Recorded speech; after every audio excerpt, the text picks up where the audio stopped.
Nós vamos estudar a palavra de Deus agora e vamos continuar sobre o tema desse mês, que é Depois que Jesus nasceu. E o tema da nossa meditação hoje é Refugiados no Egito. E eu convido você a abrir sua Bíblia no Evangelho segundo Mateus, capítulo 2. Você também pode acompanhar na projeção. Evangelho segundo Mateus 2, de 13 a 18. Mateus 2, de 13 a 18. Eu vou ler, diz assim: Depois que partiram, um anjo do Senhor apareceu a José em sonho e lhe disse: Levante-se, tome o menino e a sua mãe e fuja para o Egito. Fique lá até que eu diga a você, pois Herodes vai procurar o menino para matá-lo. Então ele se levantou, tomou o menino e a sua mãe durante a noite e partiu para o Egito, onde ficou até a morte de Herodes. E assim se cumpriu o que o Senhor tinha dito pelo profeta: do Egito chamei o meu filho. Quando Herodes percebeu que havia sido enganado pelos magos, ficou furioso e ordenou que matassem todos os meninos de 2 anos para baixo, em Belém e nas proximidades, de acordo com a informação que havia obtido dos magos. Então se cumpriu o que fora dito pelo profeta Jeremias. Ouviu-se uma voz em Ramá, choro e grande lamentação. É Raquel que chora por seus filhos e recusa ser consolada, porque já não existem. Vamos orar mais uma vez. Senhor, como a Tua palavra é poderosa, Deus. Nós reconhecemos isto mais uma vez, que ela é uma espada que pode ir na profundeza da nossa existência e ali discernir o certo e o errado, a Tua verdade e as mentiras. É ela que pode nos trazer luz no dia das sombras. Por isso, ó Deus, em nome de Jesus, agora que abrimos a Tua palavra, Espírito Santo de Deus, aplica no nosso coração segundo a Tua vontade. Fala conosco, pois queremos Te ouvir. Em nome de Jesus. Amém. É muito comum no mês de janeiro nós fazermos projeções para o ano novo, estabelecermos objetivos. Isso é muito saudável. Eu sempre lembro no começo do ano do meu pai que repetia para mim assim: para onde você quer ir? Porque quem não sabe para onde vai, nunca sabe se já chegou. Então você tem que saber para onde você vai. E a gente costuma buscar esses novos lugares, esses novos objetivos, geralmente no início de cada ano. E aí vem a minha pergunta para você nessa manhã: aonde você quer estar em 2025? E eu quero que você pense não só num lugar físico. Talvez você fale assim: eu quero estar em outra cidade, em outro bairro. Pode ser isso também. Mas mais do que isso, aonde você quer estar em alguma área da sua vida? Como que você quer se ver nesse ano de 2025, por exemplo, na sua casa? Em que lugar você quer estar? No meio dos seus filhos, diante da sua esposa, do seu esposo? Em que lugar você quer estar nos seus estudos, na sua profissão, na empresa ou em outra empresa? Em que lugar você quer estar nesse ano? Você pode pensar alguma coisa? Em relação à sua saúde, tem alguma coisa que você saiba assim: esse ano eu quero estar nesse lugar? Não precisa contar para mim não, mas guarda aí para você. Guarda aí para você, mas você tem que saber onde você quer estar. Para começar um ano, colocar propósitos. Mas eu posso afirmar com quase 100% de certeza que alguns de nós têm mais até de uma área da nossa vida em que desejamos mudanças, em que desejamos um novo lugar. É muito difícil alguém estar 100% satisfeito com a sua vida, de forma que diga assim: eu não quero mudar nada, deixa tudo como está.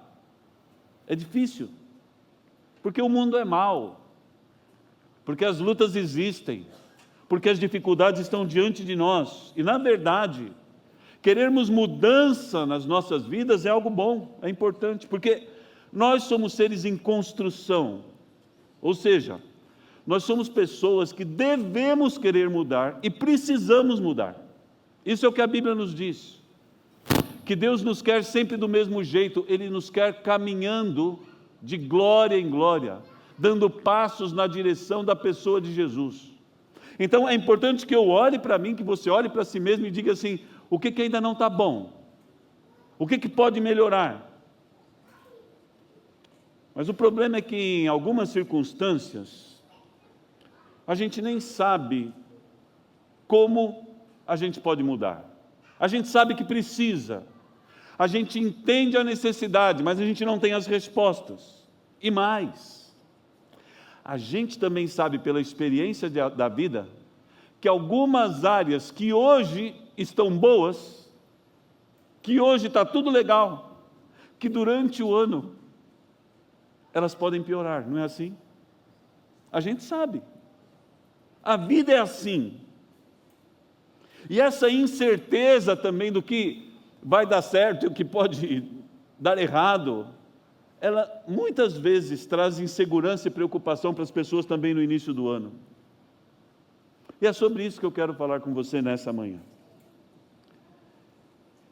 Vamos lembrar a situação do início da vida de Jesus, ok? Maria era virgem e ela é engravida pelo Espírito Santo. Anjos aparecem a ela e ao seu esposo José, esclarecendo a situação.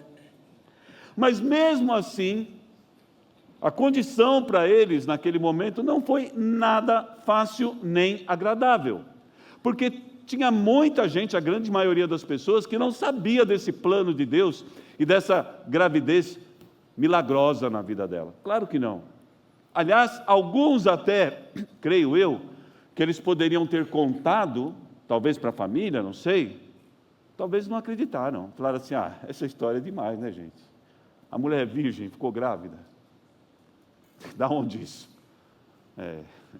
Me engana que eu gosto, né, o pessoal disse. Então, aquilo não foi fácil. Eles sofreram preconceito.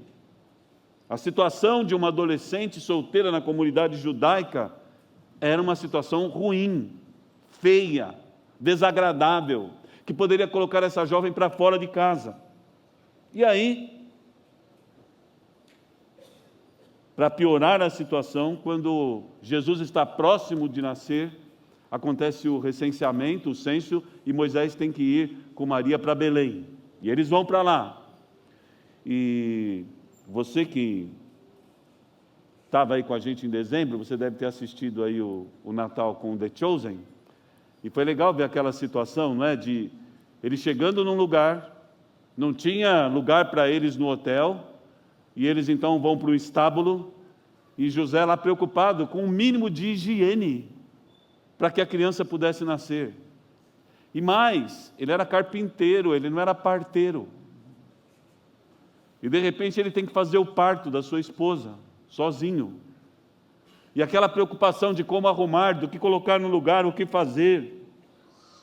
E aí Deus cuida, dirige, abençoa e Jesus nasce. O bebê começa a crescer, vira um menino. E aí, como nós estudamos na semana passada, eles recebem a visita dos magos que vêm do Oriente. E se você quiser, assista. Se você não esteve presente, assista aí depois esse momento. Está no YouTube para a gente ver. Não foi fácil. Mas a convicção é que Deus estava no controle de tudo e a cada passo que eles davam, eles percebiam isso. Aquela história estava nas mãos de Deus. E foi assim que José e Maria então puderam suportar as pressões que estavam sentindo durante aquele momento e experimentar já os milagres de Deus acontecendo no seu dia a dia. Era um momento de muito estresse, mas eles venceram isso, mesmo estando longe das suas casas. E sabe, quando a gente vive um grande problema em casa, é ruim. Mas às vezes a gente prova também por privações imensas e momentos de luta, quando a gente está fora de casa, às vezes numa viagem, às vezes num momento do trabalho, e quando a gente está fora de casa e a gente encontra uma situação ruim, o nosso desejo é voltar para o nosso canto, o nosso desejo é estarmos no nosso lugar, é voltarmos para onde a gente se sente confortável, um lugar que muitos estudiosos do comportamento humano chamam de zona de conforto. Quando a gente se sente oprimido, afligido, machucado, a gente quer voltar para a nossa zona de conforto. A gente quer voltar para o nosso lugar onde a gente aparentemente tem domínio e sabe o chão onde estamos pisando. Mas não foi assim com José e com Maria e com o menino Jesus, depois da visita dos magos. Por quê? Conforme a gente leu no começo, após aquele tempo de experiência desgastante, Deus ainda tinha mais um desafio para aquela família. E Deus decide levá-los para um lugar ainda mais distante, mais difícil, que era o Egito. Vocês já estão em Belém, já não é o seu canto, já não é onde você queria estar, vou te levar para mais longe, vai para o Egito. Quero fazer um parênteses aqui. No ano de 2002, eu recebi uma bolsa para estudar liderança no Instituto Haggai, que fica nos Estados Unidos. E foi muito legal, porque foi uma experiência transcultural importante, com pessoas de 23 países diferentes, todos cristãos, líderes cristãos. E lá eu descobri por que o Instituto Haggai fica na ilha de Maui, no Havaí. Porque isso foi uma visão do seu líder, do seu fundador, que era o Dr. John Edmund Haggai, que pensou o seguinte: eu quero trazer as pessoas do mundo para que eles estudem no lugar mais remoto. E ele fez um estudo, ele chegou à conclusão que o Havaí era o lugar mais longe dos continentes que existiam na Terra. E ele falou: eu vou implementar aqui esse instituto. E por que ele fez isso? Porque ele observou na palavra de Deus que muitas vezes Deus tira os seus filhos da zona de conforto para ensinar alguma coisa para eles num lugar distante. Assim como Deus tirou Abraão da sua terra e mandou ele peregrinar, assim como Deus tira Moisés do seu conforto no Egito, assim como tira José do Egito para longe da sua casa, vendido pelos seus irmãos, e muitos outros exemplos estão na Bíblia. Tanto no Antigo como no Novo Testamento, Deus às vezes nos põe em movimento para chamar melhor a nossa atenção. E aí ele falou assim: eu quero tirar esses líderes cristãos da onde eles estão, da sua zona de conforto, e levá-los para um lugar remoto. E naquela época não tinha celular nem internet sem fio. Então a gente conseguia falar com os amigos e familiares, cada um tinha 15 minutos para consultar seu e-mail no final da noite. Então a gente estava isolado e ficamos lá um mês estudando, de manhã, de tarde, de noite, para que Deus pudesse falar aos nossos corações. E é mais ou menos isso que Deus faz então com José e Maria. Depois de todo o perrengue ali do nascimento de Jesus em Belém, Deus manda eles irem para o Egito. Em nenhum outro lugar, mas no Egito, naquela terra onde o povo de Israel foi escravo. Há uma palavra, ela aparece algumas vezes na Bíblia, desde o patriarca Isaac, que Deus diz assim: não, no Egito não vá para o Egito. Alguns momentos Deus fala: não vá para lá. Nesse momento Deus diz: vai para lá. É lá onde eu quero vocês agora. Por quê? Ele sabe. Mas o fato é que para José e Maria, o Egito era um lugar de sofrimento, de escravidão, de proibição de adorar-se a Deus, era um momento de desejo de libertação. Mas de repente José tem um sonho, a gente viu, o anjo diz para ele assim: olha, pega a sua esposa, pega o seu filhinho, eu sei que ela é pequena, mas pega os dois e vai para o Egito. E eu imagino que José entendeu que Deus estava protegendo Jesus, porque o texto diz que Herodes havia mandado matar os meninos de até 2 anos ali de Belém e das proximidades. Por quê? Porque os magos tinham dito para Herodes que, olha, nasceu o rei dos judeus, nós viemos aqui para adorar. E Herodes falou: uai, o rei dos judeus sou eu. Então, ele entendeu que tinha nascido uma criança que ia tomar o reinado dele. Ele falou assim: então, não vou deixar isso acontecer. Então, ele manda matar todas as crianças. Talvez, pela conta dos magos, Jesus tivesse ali 1 ano e meio. Ele fala assim: por garantia, vou mandar matar todos os meninos de 2 anos para baixo, porque aí não vai crescer esse rei dos judeus. E isso não é estranho para Herodes, não. Tá? Herodes é um cara que mandou matar a mulher, mandou matar os filhos, ele tinha facilidade de mandar matar. Então ele já manda matar a criançada toda, fala por garantia de 2 anos para baixo. Então, é claro que José viu essa situação como uma proteção de Deus. Mas, talvez ele pensou assim: Senhor, obrigado pela proteção, obrigado aí pela parceria, agradeço de coração, mas não podia ser em outro lugar? Tinha que ser para esse lugar de maldição do nosso povo, para o Egito? Eu não sei se isso passou pela cabeça de José, mas o texto nos diz que ele obedece, ele pega na hora mesmo sua esposa, seu filhinho, e sai de noite e vai para o Egito, tudo bem. Mas definitivamente Deus os levou para o lugar mais distante e mais improvável da sua zona de conforto. Se já estava ruim em Belém, se já não era a casa deles lá, ainda mais no Egito. Deus tira ele da zona de conforto. E agora eu quero que você pense naquilo que eu te perguntei no começo. Em que lugar, em que posição, em que situação você gostaria de estar em 2025? Minha pergunta para você é a seguinte, agora. Esse lugar, essa posição, essa situação, ela te deixa, isso que você imaginou, ela te deixa menos confortável ou mais confortável do que você está agora? Ela te deixa menos feliz ou mais feliz? Ela te deixa com mais expectativa de sucesso ou com menos expectativa de sucesso? Pergunto isso porque, em geral, a gente sempre sonha com algo melhor, não é assim? Esse ano eu quero que isso melhore. É bom, está certo. Esse ano eu quero estar num lugar mais abençoado. Esse ano eu quero estar numa posição que me deixe mais alegre, mais satisfeito. Em geral a gente não pensa assim, esse ano eu quero é provação.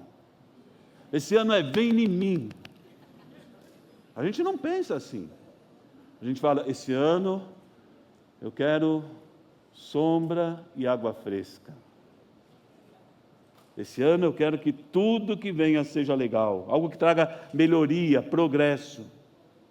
Eu também imagino que naquele momento da vida de José e Maria era isso que eles esperavam, porque depois do nascimento de Jesus, eles provavelmente queriam um tempo de tranquilidade. Já passaram por tanta luta, já passaram por tantos momentos difíceis, agora eu quero um pouco de sossego. E aí Deus fala assim, vai para o Egito, porque lá no Egito, com uma criança de um ano e pouco, vocês não sabem falar a língua, vocês não têm emprego, você não tem casa de familiar nem amigo para pedir alguma coisa, vocês não têm ninguém para conversar, é para lá que vocês vão. Numa terra que traz na mente de qualquer judeu a ideia de escravidão, de sofrimento, de morte. Isso era o Egito para José e Maria. Não era um lugar tudo bem. E Deus mandou, e como eu já disse, eles obedeceram imediatamente. Eles confiaram que era o melhor lugar para se esconder de Herodes. Talvez até tenha pensado assim, né? Só Deus mesmo, né? Deus é sabido demais. Porque Deus podia mandar esconder em qualquer lugar, Herodes ia procurar a gente em qualquer lugar, mas no Egito ele não vai procurar. Quem que vai para o Egito, gente? É pensar assim, Deus esse Deus, ele sabe o que faz. Tudo bem, essa era uma constatação óbvia. Mas mesmo que eles tivessem entendido a razão, ainda assim eu creio que eles pensaram assim, não vai ser fácil, não vai ser gostoso.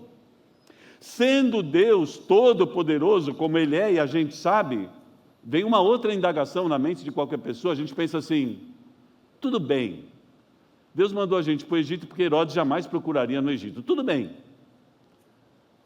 Mas vem cá, se Deus é todo-poderoso, Deus não podia escondê-los em Nazaré mesmo? Eles ficarem numa casa, e na frente da casa uma placa assim, aqui mora José, Maria e Jesus. E aí, os guardas de Herodes iam passar na frente da casa, iam olhar assim, e não iam ver. Aí passava direto, onde será que mora José, Maria e Jesus? Aí começa a piscar, José, Maria e Jesus, José, eles passam, não estou vendo. Não podia. Podia, Deus cegou os olhos dos inimigos muitas vezes nas batalhas, sim ou não? Deus fazia essas coisas, eles podiam dizer, Senhor, se o Senhor é todo poderoso, não precisava mandar para o Egito, bastava nos esconder debaixo das mãos do Senhor. debaixo da tua sombra. O Senhor podia mandar um anjo naquela hora e ficar na frente da nossa casa e eles não iam ver. E eu sei que Deus podia fazer isso, mas Deus não quis fazer assim. Por quê? Porque Deus não precisa sempre nos colocar numa situação de sofrimento, mas às vezes Ele nos põe nesse lugar.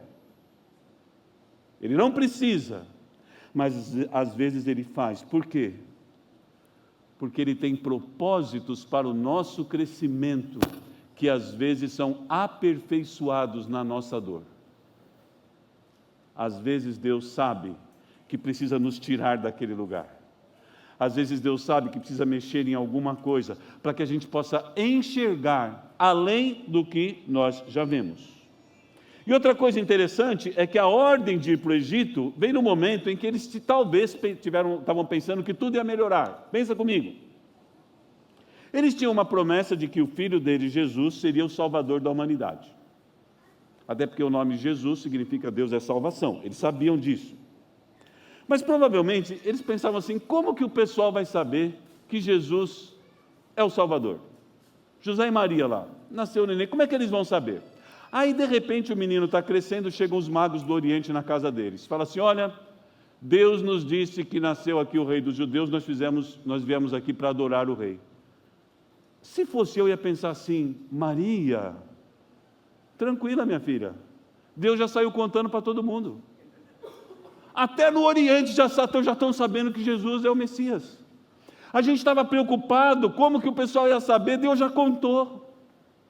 Podemos voltar para casa. Talvez ele pensou assim: nossa, quando a gente chegar lá vai estar todo mundo esperando. Lá vem Jesus, o Salvador.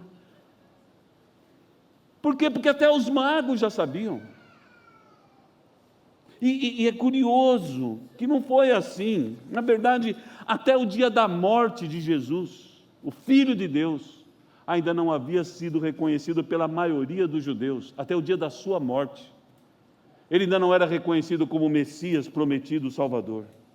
O fato então é que as nossas vidas, como sempre estiveram desde o dia da nossa concepção, elas estão nas mãos de Deus. E Ele vai nos tratando no caminho, no dia a dia, conforme a sua vontade. E como eu disse no começo, é ótimo fazer planos. A gente precisa ter objetivos para cada área das nossas vidas, mas a gente precisa entender que esses objetivos têm que ser submetidos à vontade de Deus, porque Ele sabe o que eu não sei. Ele tem os dias todos da minha vida nas suas mãos, e Ele sabe o que eu preciso para hoje, Ele sabe o que eu preciso para 2025, Ele sabe, e eu preciso crer. Eu quero crer que vai dar tudo certo, mas eu preciso crer que se algo não der, Ele tem as minhas vidas na sua mão. E sabe, Deus não fecha porta nenhuma na nossa vida sem um propósito. É claro que a gente fica triste quando alguma coisa não funciona da forma como a gente planejou. Mas às vezes, para uma porta se abrir, Ele tem que fechar outra. Em Apocalipse 3,7, Jesus escrevendo à igreja da Filadélfia, diz assim: eu coloquei diante de você uma porta aberta que ninguém pode fechar. Sei que você tem pouca força, mas guardou a minha palavra e não negou o meu nome. Então eu coloquei uma porta se abrindo diante de você e ninguém pode fechar. Esse é o nosso Deus. Que quando abre portas, o pessoal pode tentar, o inimigo pode se esforçar, mas ninguém fecha, porque Deus abriu. Essa palavra foi escrita para os cristãos que precisavam naquele momento confiar que Deus era fiel, que Ele tinha o domínio de tudo e que eles precisavam permanecer obedientes e firmados nas promessas do Senhor. E isso é exatamente a mesma coisa que eu e você precisamos entender em 2025. Deus sabe o que faz, e eu e você só precisamos confiar no que Ele faz. Deus pode fechar portas para os seus sonhos, eles podem ser alterados de uma hora para outra, mas se Deus fizer isso, Deus vai abrir as portas que Ele quer para te proteger do mal, para te guiar nos seus caminhos. E se Maria e José tivessem ido naturalmente, naquele momento, depois da visita dos magos, para Nazaré, Também tinha ficado uma profecia para trás, que era a profecia de Oséias, que dizia: do Egito chamarei o meu filho. Mas essa profecia de Jesus sendo chamado do Egito, nós vamos estudar hoje à noite com Mário André, aguarde até lá. Mas é certo que o plano de Deus é sempre perfeito, e os seus direcionamentos são maravilhosos para mim e para você. Eu preciso crer, porque Deus promete que a vontade de Deus para a minha vida nesse ano é boa, agradável e perfeita. É isso que Ele promete. O tempo no Egito pode ser difícil, mas é passageiro. Deus não manda José e Maria para ficar no Egito o resto da vida, não. Ele diz assim: você vai passar por lá, mas na hora certa você vai voltar. Os nossos tempos no Egito, diante de Deus, eles são assim, eles têm um tempo limitado. Ah, mas eu conheci alguém que entrou no sofrimento, ele era cristão, ele era temente a Deus, ele foi assim até a morte. Então, limitou também. No dia que morreu, acabou. No dia que morreu, está com o Senhor na glória, acabou, passou a dor, passaram as aflições, isso já era.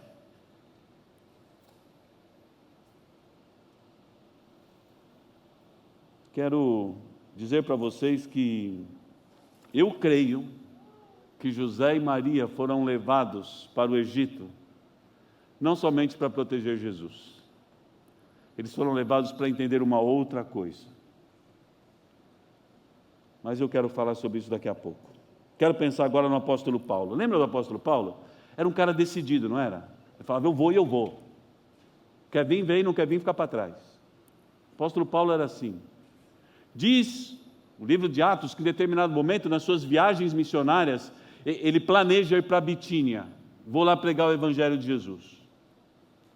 Aí Deus aparece para ele e fala assim: não. O Espírito Santo diz para ele: não é para Bitínia que você vai não, você vai agora para Macedônia. E ele muda o caminho dele. Deus fecha uma porta para abrir outra. Por quê? Porque a expansão do evangelho e do reino de Deus era necessária naquele momento na Macedônia. E Paulo entendeu que as correções de rota que Deus estava fazendo nas suas viagens tinham um propósito, eram boas. Deixa eu te contar uma coisa. Eu e a Márcia, talvez vocês saibam, a gente mora lá no Ipiranga. De vez em quando ela diz aí para umas irmãs: moro onde não mora ninguém. Ninguém mora no Ipiranga, nós moramos lá.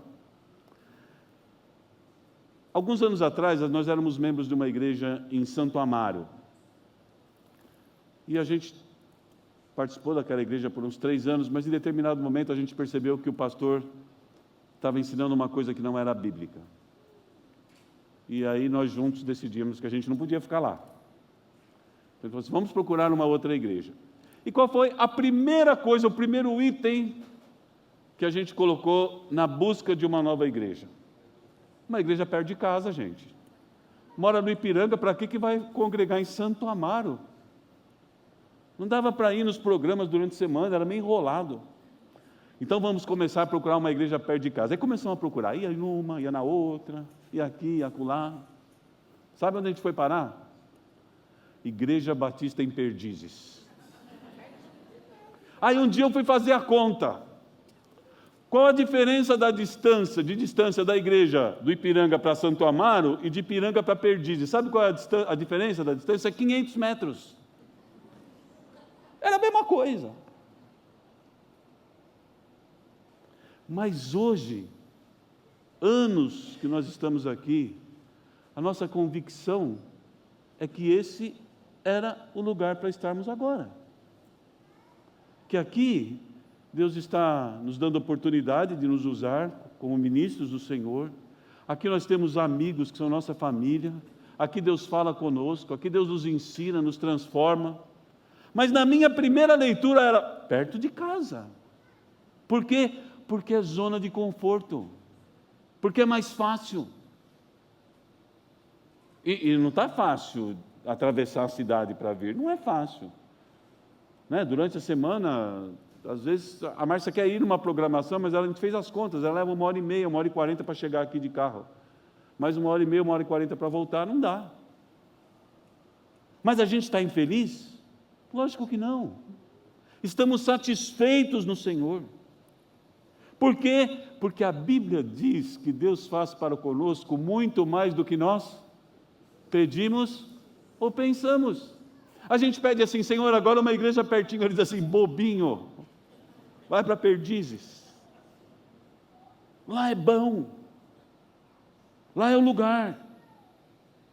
Enquanto eu estudava essa semana, também lembrei do apóstolo Pedro. No início da igreja cristã, ele era convicto de que uma pessoa que se convertesse a Jesus precisaria primeiro se tornar convertida ao judaísmo, para depois seguir a Jesus. Por quê? Porque ele era uma pessoa devota a Deus, ele conhecia o Antigo Testamento, ele sabia da lei de Moisés, ele falava assim: uma pessoa que é temente a Deus precisa cumprir a lei de Moisés.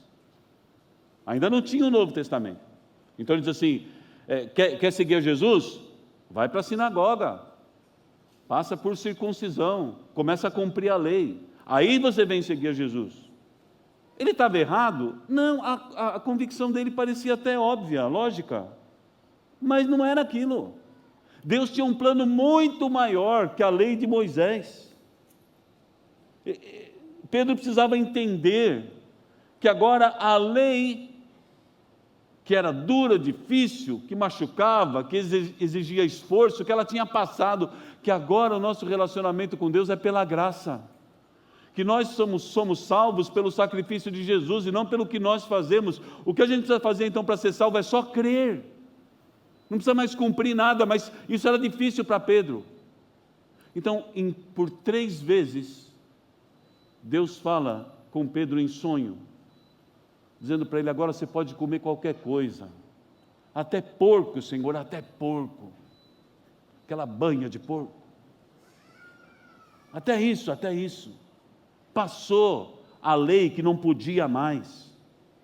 Pedro era convicto de alguma coisa, mas Deus precisou tirá-lo dessa zona de conforto. O judaísmo era o lugar onde ele se sentia bem, que ele conhecia, que ele sabia tudo o que ele tinha que fazer, e Deus diz assim: agora isso passou, agora a vida é nova, é debaixo da graça.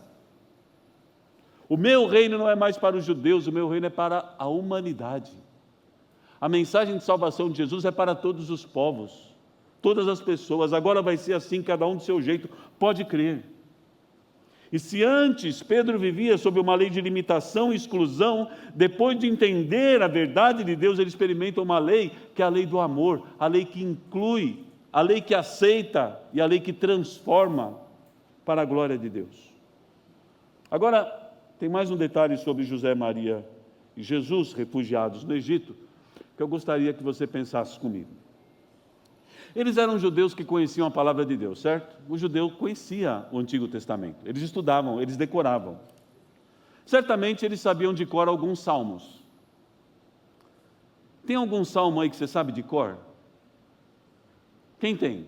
Levanta a mão, pessoal. Quem tem um salmo que você sabe de cor? Muito bem. Qual é o salmo? 23, gente, esse eu também sei. Eu não sou bom de decorar nada, mas o Salmo 23, todo mundo sabe, gente, é papum. José e Maria sabiam de cor o Salmo 23. José e Maria sabiam que aquele salmo falava do Messias. E certamente quando eles recitavam o Salmo 23, eles falavam assim: ainda que eu andasse pelo vale da sombra da morte, não temeria mal algum, porque tu estás comigo. Sabe aquele menininho de 1 ano, de 1 ano e meio, fazendo arte, correndo? Aquele menino, eles sabiam quem era. Aquele menininho era o Messias. Aquele menino era o Senhor do qual falava o Salmo 23. E eles olhavam para aquele bonitinho, ele era bonitinho, Jesus. Já pensou Jesus feio? Jesus era bonitinho. E José falava assim para Maria: é esse, que ainda que a gente ande pelo vale da sombra da morte, a gente não precisa ter medo, porque Ele está com a gente. Se Deus mandar a gente para o Egito, a gente vai. Por quê? Porque a gente não vai sozinho. A gente vai porque esse menininho vai conosco. Esse aqui, o prometido de Deus, o Santo de Israel. Ele vai com a gente. Então podemos ir. A presença daquele menino era a segurança que eles iam ter durante todo aquele tempo de provação, de dificuldade, de medo, de angústia. Isso é a coisa mais importante que a gente tem que saber nesse ano. Talvez você aqui não saiba muito sobre Jesus. Talvez você não tenha estudado os detalhes da vida de Jesus. Talvez você não conheça a história de Jesus, as profecias da Bíblia que são cumpridas em Jesus como Messias. E a gente tem certeza que é verdade, porque tudo se cumpriu nele. Talvez você não saiba disso, talvez você não tenha estudado isso, mas eu quero dizer uma coisa para você: Jesus não muda a partir do momento que você não conhece Ele, que você não leu sobre Ele. Jesus continua sendo Ele. Jesus não depende do seu conhecimento para que Ele se revele como Ele é para você, para que Ele haja na sua vida com poder, com graça, com perdão, com reconstrução, com misericórdia, porque Ele é assim. Não depende do quanto você sabe. Não depende do quanto você pode ver, porque José e Maria não podiam ver o Messias naquele menino. Eles viam só um menino engraçadinho.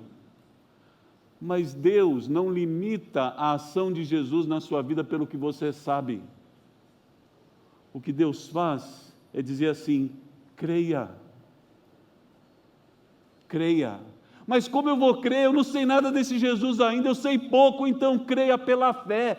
Porque fé é isso, é crer no que não se sabe, no que não se pode provar. Eu vou ter um ano abençoado, mas eu sei disso. Eu sei. Por quê? Porque Ele está comigo. Aonde vai ser? Santo Amaro? Piranga? Perdiz? No Egito? Não interessa. Não interessa. Na situação que eu sonhei, que eu planejei, não interessa.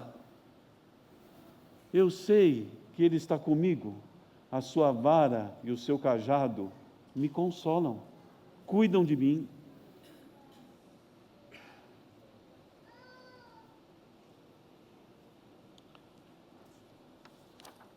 O que isso quer nos mostrar? Que as nossas vidas, mais um ano, continuam nas mãos de Deus. Jesus prometeu que estaria conosco todos os dias, você se lembra disso? Ele diz assim: eu vou para o meu Pai, mas eu vou ficar com você todos os dias. Eu vou estar do seu lado em todos os momentos, em todas as circunstâncias. E se Ele prometeu, Ele cumpre, porque Ele é fiel. Ele vai estar conosco em todos os dias. Deus quer nos mostrar que o Egito pode não parecer bom, e realmente não era bom, mas era o lugar certo naquele momento para José e Maria, simplesmente porque Jesus estava com eles. Essa é a palavra que Deus colocou no meu coração nessa semana, para eu compartilhar com vocês.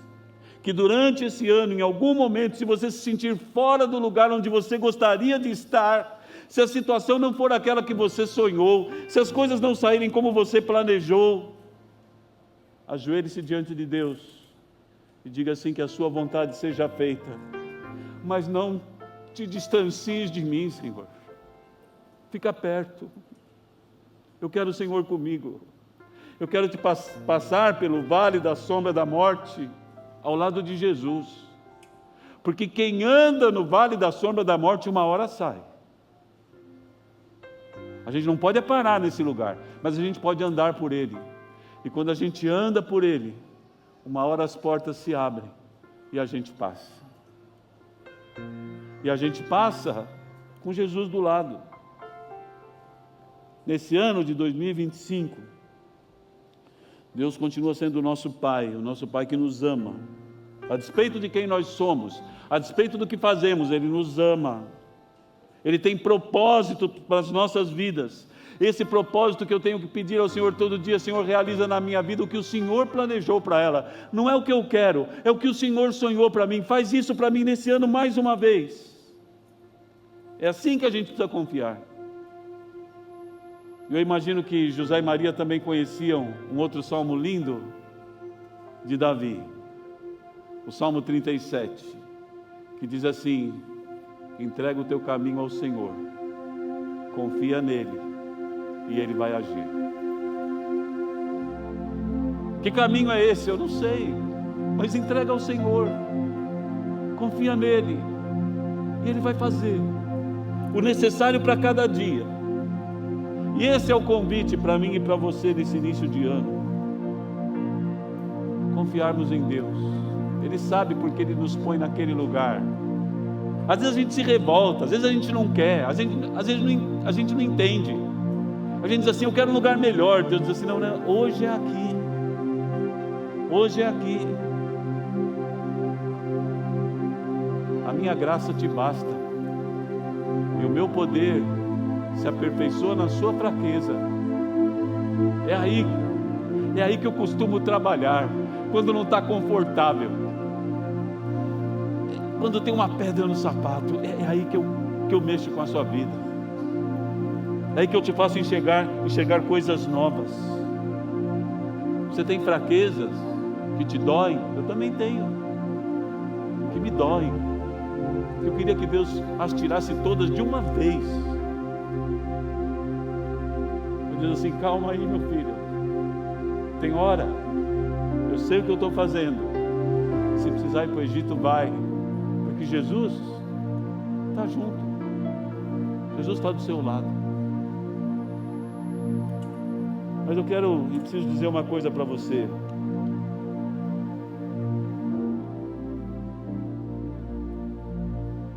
A promessa de Jesus de estar conosco em cada momento difícil, ela não é para todas as pessoas, porque o Salmo 23 começa assim: o Senhor é o meu pastor e nada me faltará. Essa promessa é para aqueles que reconhecem Jesus como o Senhor das suas vidas. É para aqueles que um dia disseram assim: Senhor Deus, eu sou pecador, eu sei que eu sou sujo, e eu fico tentando melhorar, eu fico tentando fazer alguma coisa para te agradar, para eu me sentir mais puro, e eu não me sinto.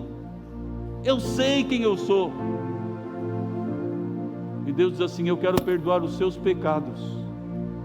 E foi por isso que eu derramei o sangue de Jesus na cruz do Calvário, para que os seus pecados sejam perdoados. Deus, então o que eu preciso fazer? Preciso morrer na cruz também? Não! Você precisa crer. Jesus já era Deus pequenininho daquele jeito. Jesus era Deus quando vai para a cruz, Jesus é Deus quando ressuscita, e Jesus é Deus hoje no céu. É o Senhor da humanidade, e é Ele que está dizendo assim para você hoje: creia em mim, porque o dia que você me aceitar como o Senhor da sua vida, o dia que você me reconhecer como o Salvador da sua vida, eu vou entrar na sua vida pelo Espírito Santo de Deus, e eu vou estar com você todos os dias. E aí, ainda que as tempestades surjam, lembra dos discípulos no barco com Jesus, e aquela tempestade, eles estão pensando que vão morrer, e de repente Deus diz assim: para, e a tempestade para, e eles dizem assim: quem é esse que até os ventos e o mar lhe obedecem? Quem é esse? É Jesus. Jesus faz parar o que for necessário na hora certa para te fazer estar no lugar que Ele quer. Mas você precisa crer. E é isso que eu quero dar oportunidade para você nessa hora. Eu peço que todo mundo agora feche seus olhos, abaixe sua cabeça por um momento, por favor. Que a igreja esteja orando também pelos caminhos de Deus. Mas eu quero dizer que talvez tenha alguém aqui hoje, nessa manhã, que até esse dia você não falou assim: Jesus, eu creio que o Senhor é o Salvador da minha vida, e eu posso nem conhecer muito, eu posso nem entender muito, mas hoje eu estou sentindo que é a verdade, e eu quero crer nessa verdade, porque eu quero ter os meus pecados perdoados, eu quero ter certeza de que eu vou para o céu, de que eu sou salvo por Jesus. Então a tua palavra está me dizendo hoje: basta crer. E talvez você queira dizer assim: eu creio. Eu creio. Ah, mas o que eu vou ter que fazer? Você não tem que fazer nada, você só precisa crer. Se você crê em Jesus, você será salvo nesta manhã. Deus vai perdoar os seus pecados nesta manhã. Deus vai escrever o seu nome no livro da vida nesse momento. E vai dizer assim: você está salvo, acabou, não precisa fazer mais nada. É pela graça, é pela bondade de Deus. Mas você precisa dizer para Ele: eu creio. Se você está dizendo agora para Deus, eu creio que Jesus é o Messias, o teu Filho, que Ele morreu na cruz para me salvar, que Ele é o meu Salvador. Se você está dizendo isso agora, eu creio, levante a sua mão onde você estiver, que eu quero orar por você.